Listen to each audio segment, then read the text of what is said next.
vous êtes vous, vous n'avez jamais cessé d'être vous. Votre intelligence est à votre service. Il n'y a rien d'équivalent du côté de l'intelligence artificielle. Matryoshka. Bonjour à toutes, bonjour à tous et bienvenue dans ce nouvel épisode de Matryoshka. L'IA. Évidemment, le sujet nous touche aujourd'hui beaucoup plus qu'avant, alors qu'il y a quelques mois, avant ChatGPT, on l'envisageait un petit peu comme un sujet limite science-fictionnel. Et donc, l'IA est là, et tout de suite, tout le monde se pose la question. Et moi, dans tout ça, première question, comment m'emparer de l'IA? Deuxième question, et si l'IA s'emparait de moi? On se sent un peu comme un apprenti sorcier qui perdrait la main sur sa création. Alors évidemment, pour répondre à toutes ces questions, on avait besoin un peu d'une intelligence supérieure. Alors on s'est adressé à Daniel Handler, qui est à la fois mathématicien, philosophe, professeur émérite à la Sorbonne Université, mais aussi membre de l'Académie des sciences morales et politiques.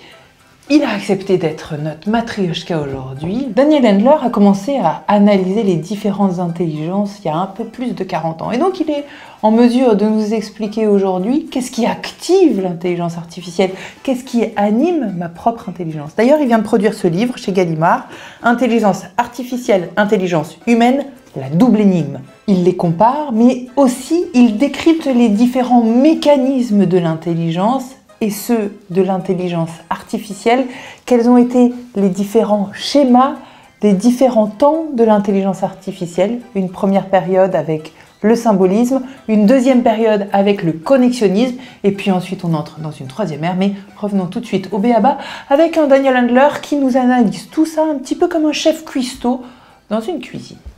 Il y a une espèce d'idée que l'intelligence artificielle est en train, plus ou moins, de créer une intelligence qui est humaine, à ceci près qu'elle n'est pas fondée sur des cellules de notre cerveau.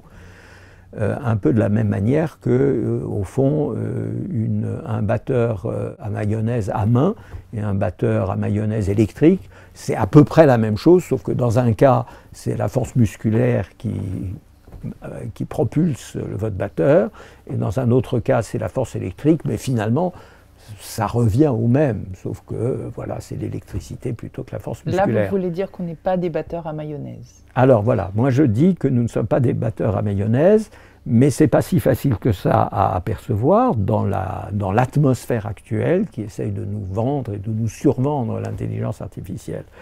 S'il y a une différence essentielle, c'est que l'intelligence humaine est à la fois au service de et au cœur d'un organisme vivant, conscient, qui a un enjeu. Une intelligence artificielle qui joue aux échecs, elle n'a pas d'enjeu. Par exemple, si vous lui dites « perd », elle perd. Si vous lui dites « gagne », elle gagne. Elle s'en fiche complètement. Et c'est toujours comme ça, l'intelligence artificielle. Alors évidemment, il va dire « je suis à votre service ». Pardon ? On va lui donner des objectifs. On va lui donner des objectifs, voilà. Et il est vrai que la technique évolue et que, par exemple, il est capable de se donner des sous-objectifs. On lui dit « tu gagnes cette partie », il a compris « je dois gagner », et ensuite il décide lui-même de la stratégie. Apparemment, il décide, entre guillemets, c'est-à-dire qu'il décide de rocker à tel et tel moment, sans que le programmeur lui dise « tu rockes ». Il est vraiment intelligent, c'est quand même pas un mécanisme idiot. Il a été programmé en sorte de pouvoir prendre un certain nombre de décisions à certains moments de son comportement. Mais l'enjeu général lui a été communiqué de l'extérieur. Néanmoins... Si on revient à notre batteur. Oui, néanmoins, nous revenons à notre batteur. Une intelligence humaine est toujours à rattacher à un soi, à un soi qu'on est dès la naissance, et peut-être même avant la naissance, mais ne compliquons pas trop. Un soi, ça veut dire une conscience de soi. Une conscience de soi. On est soi. Vous êtes vous, je suis, et vous n'avez jamais cessé d'être vous. Vous êtes vous depuis le début. Et je suis moi. Et cet enjeu fondamental est, en quelque sorte, ce qui anime notre intelligence. Notre intelligence est au service, si vous voulez, du soi, de vous. Votre intelligence est à votre service, mon intelligence est à mon service.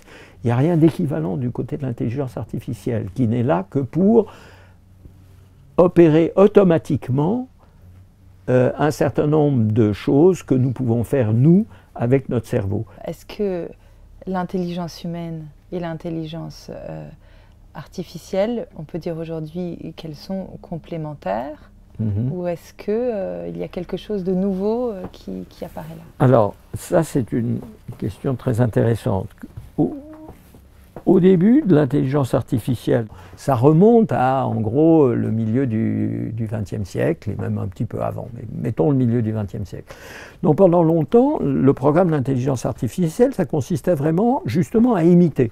Donc, ce qu'un programme d'intelligence artificielle était censé faire, c'est exactement ce que nous faisons quand nous réfléchissons et que nous résolvons un problème. Et de ce point de vue-là, l'image du batteur électrique, c'est tout à fait la même chose. Hein. Fondamentalement, c'est des petites pales en plastique ou en métal qui tournent très vite et qui font que la mayonnaise monte ou ne monte pas. Ça, c'est l'IA symbolique? Ça, c'est l'IA symbolique. C'est l'IA des premiers temps. Et ce n'était pas une mauvaise idée. Après tout, on se disait, ben voyons, quand je suis en train de réfléchir à comment je vais aller à l'aéroport. Alors, il y a la grève des métros, les taxis, c'est trop cher, et l'aéroport est trop loin. Alors comment je fais? Alors peut-être je peux appeler mon cousin qui a une voiture qui est assez gentille, auquel j'ai rendu service, il va passer me prendre, je lui dis à quelle heure, je lui téléphone, etc. Tout ce processus intellectuel peut être en quelque sorte écrit noir sur blanc, sous forme de ce qu'on appelle aujourd'hui un programme informatique. C'était une très très bonne idée, et curieusement ça n'a pas marché. C'est-à-dire ça s'est heurté très vite à des limites, peut-être parce que le monde est trop compliqué, que nos opérations mentales sont trop compliquées à expliciter, etc. Alors, disons, pour simplifier, c'est une exagération, mais pour simplifier que l'IA symbolique, qui donc est une simple imitation du raisonnement humain, a échoué. Alors depuis, on a inventé une autre technique, et donc cette nouvelle technique consiste à doter la machine de la capacité d'apprendre à partir des exemples.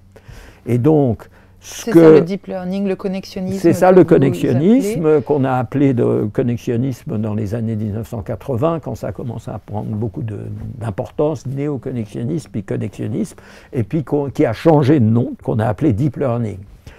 Et donc ça, c'est une technique complètement différente. Il n'y a plus de réflexion, de raisonnement au sens habituel. Bon.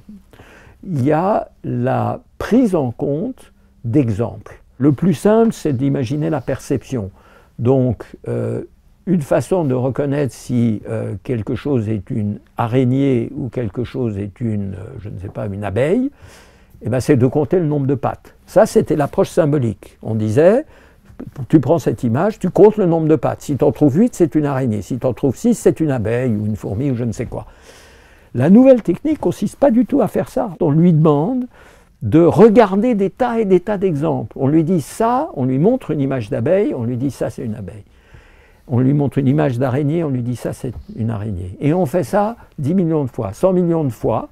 Alors au début, il répond au hasard parce qu'il ne sait rien, mais peu à peu, il y a un algorithme d'apprentissage, il apprend en quelque sorte à distinguer les abeilles des araignées. Et donc ce modèle plus complexe, il a été conçu aussi au départ sur le modèle des neurones, c'est ça? Alors oui, il y avait une inspiration effectivement, qui remonte, disons, au premier article, celui de 1944, qui disait que le cortex, donc la partie supérieure du cerveau, est organisé en couches, en réseaux de neurones formels, c'est-à-dire des petits mécanismes qui en gros s'allument s'ils ont suffisamment de stimulus qui leur vient des neurones voisins et s'éteignent au contraire s'il n'y a pas de suffisamment de stimulus.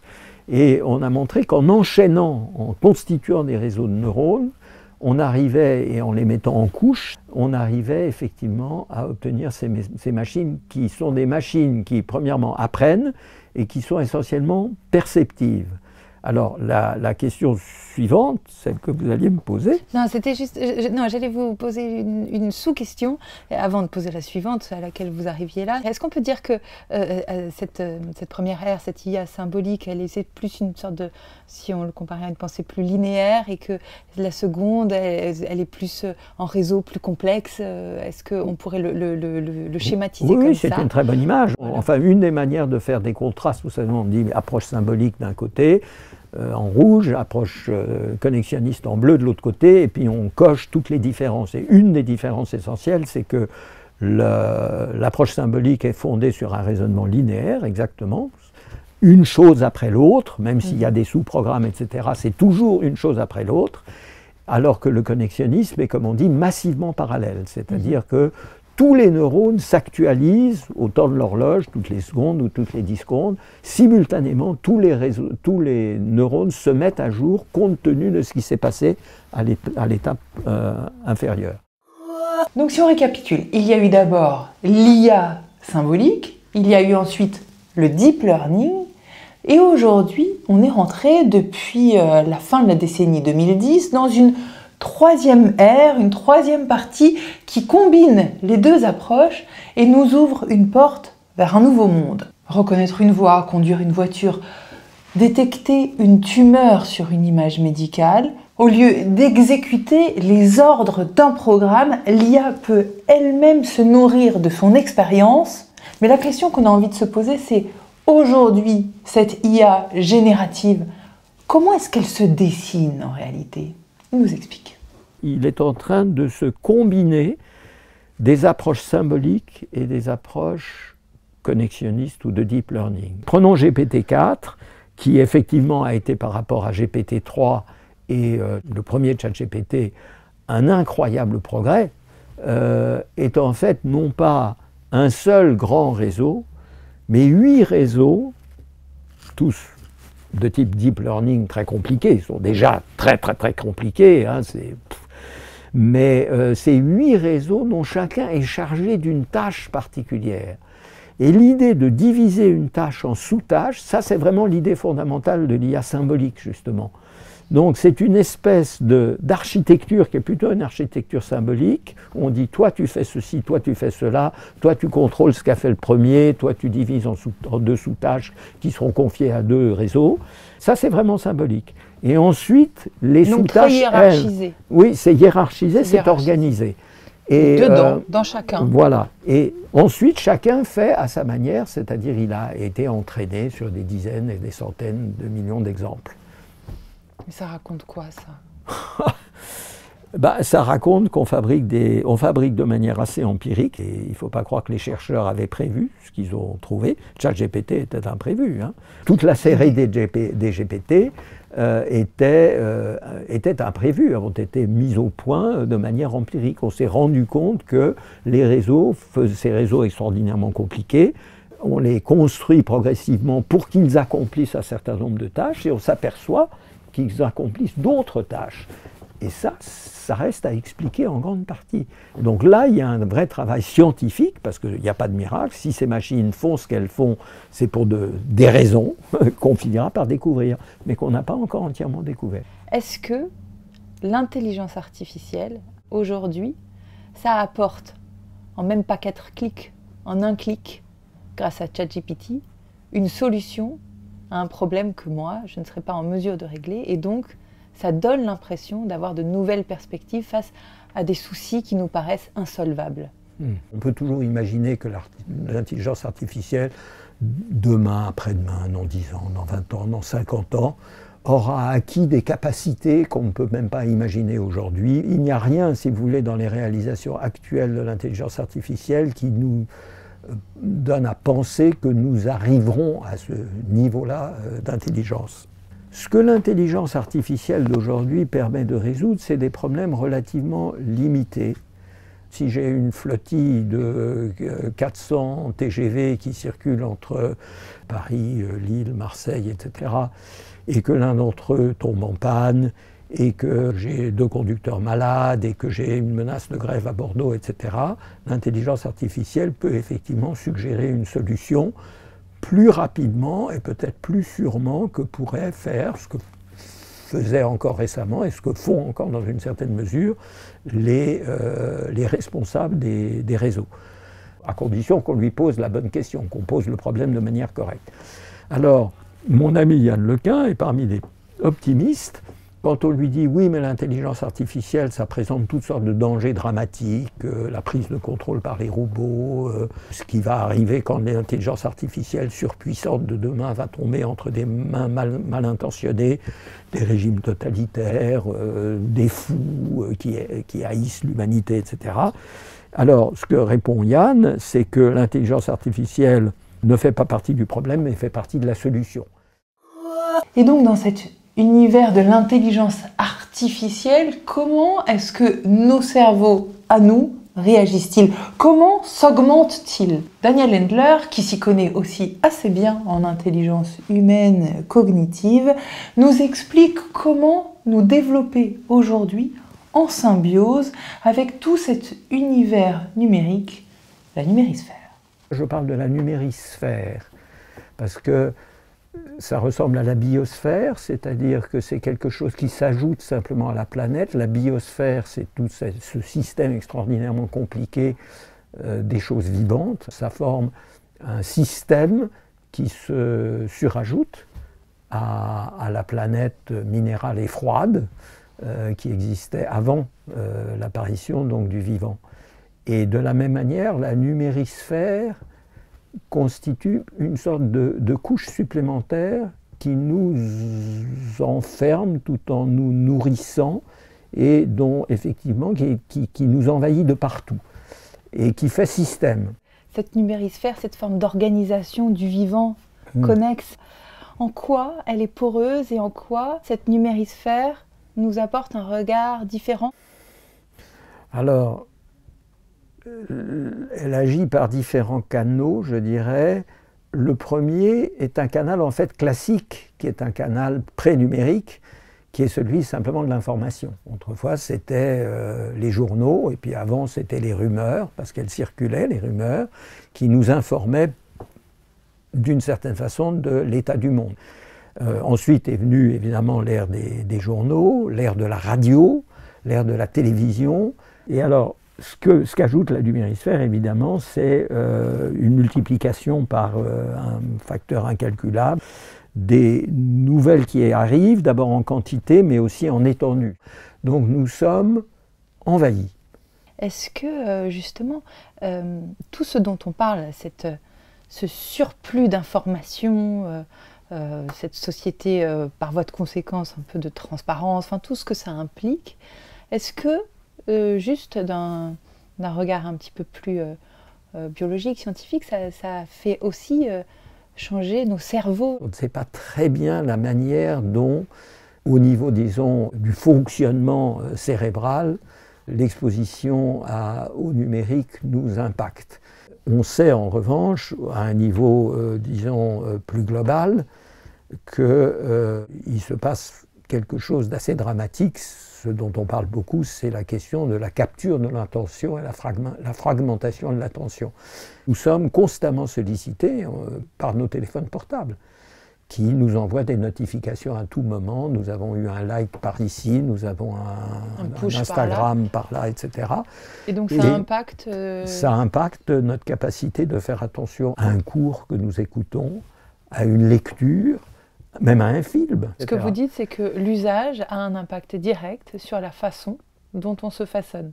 Oui, tout à fait. Donc il y a quelque chose qui est plus direct que l'évolution de l'espèce Voilà, longue. c'est beaucoup plus direct, c'est beaucoup plus immédiat, mais évidemment il faut compter un peu sur la résilience, sur le fait qu'un certain nombre de gens, les gens, quel que soit leur âge, sont loin d'être bêtes, ils se rendent compte que quand même ces interruptions constantes, ils sont de mauvaise humeur, ils ne savent pas très bien ce qu'ils ont fait dans la journée, donc ils résistent. Enfin, je pense que c'est ce qui, en ce moment, un mouvement de résistance ou de résilience qui est plutôt une bonne chose. Daniel Endler, quand vous employez ce terme plusieurs fois là de résilience, est-ce que comment vous l'employez vous? Parce que par exemple, je sais pas, Boris Cyrulnik va l'employer d'une certaine façon, ça va raconter quelque chose au travers de son regard et de ses travaux. Oui. Vous, lorsque vous employez le terme de résilience, ça renvoie à quoi? C'est physique, c'est philosophique, et c'est à la fois biologique, c'est culturel, c'est psychologique, c'est une façon de ne pas se laisser bousculer, ne pas subir d'une certaine façon. Tous les réseaux sociaux, tout ce qui se passe, YouTube et tout ça, c'est comme une déferlante, si vous voulez. Et cette déferlante, dans un premier temps, nous écrabouille. Moi, j'adore nager dans les vagues et j'adore la vague qui m'abat contre le sable, si ça ne va pas trop si je me brutalement. Je me relève. Et je pense que la résilience, c'est la capacité, au fond, de se relever, de résister à la vague, en la mettant un peu à distance, et aussi en aménageant l'univers autour de soi.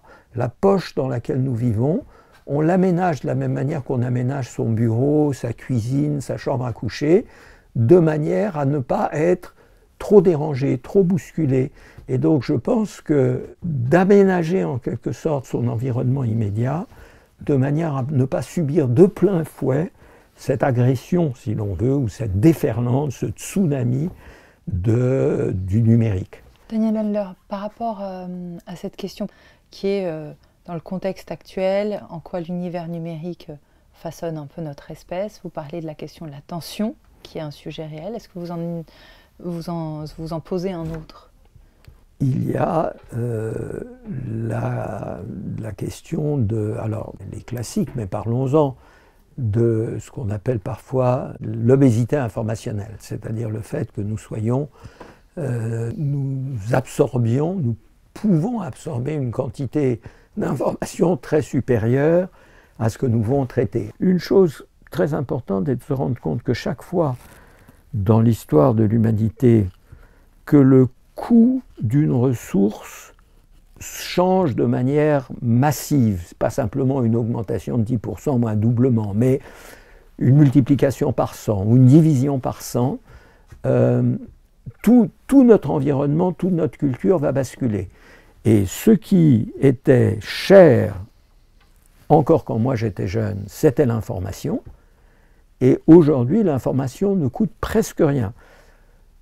Quand j'étais jeune, si on voulait se référer à des œuvres anciennes, écrites par Platon, par un poète anglais du XVIIe siècle, par un scribe chinois du 3e millénaire avant Jésus-Christ, on allait à la bibliothèque. Alors, il y a une grande bibliothèque ici, il y a une grande bibliothèque là, mais l'ouvrage que je cherche est peut-être dans la première bibliothèque, dans la deuxième bibliothèque, dans la troisième bibliothèque. Le résultat, c'est qu'il m'a fallu une semaine pour obtenir, mettons, 3 pages de citation de ce livre dont je pense qu'il va peut-être être utile pour mes travaux. Les mêmes 3 pages, je les obtiens en 4 clics, qui m'ont pris exactement 30 secondes. Donc cette information, au lieu de coûter une semaine de travail d'un monsieur qui a beaucoup de diplômes, qu'il faut payer, chauffer, nourrir, etc., cette information, c'est 30 secondes de son travail. Ça veut dire que le coût de cette information a été divisé par, je ne sais pas, par 10 000, par 100 000. Donc, l'information maintenant, elle est quasiment gratuite. Et donc, ça change tout. Sur un plan philosophique, Daniel Handler, qu'est-ce que vous voulez dire de tout ça aux générations qui viennent, à nos enfants? Je dirais d'abord que l'ingéniosité humaine est extraordinaire, que les mécanismes de la pensée ne sont pas entièrement mystérieux. Dans un certain sens, les briques élémentaires de construction de l'intelligence font l'objet d'études scientifiques et nous apprenons énormément de choses à partir de ça, aussi bien pour notre fonctionnement normal que notre fonctionnement altéré par l'alcool, par les drogues, par les maladies, par des problèmes génétiques, etc. Et que tout ça est une aventure intellectuelle passionnante, certainement la plus passionnante, je pense, du XXIe siècle, et qu'on est au tout début de tout ça.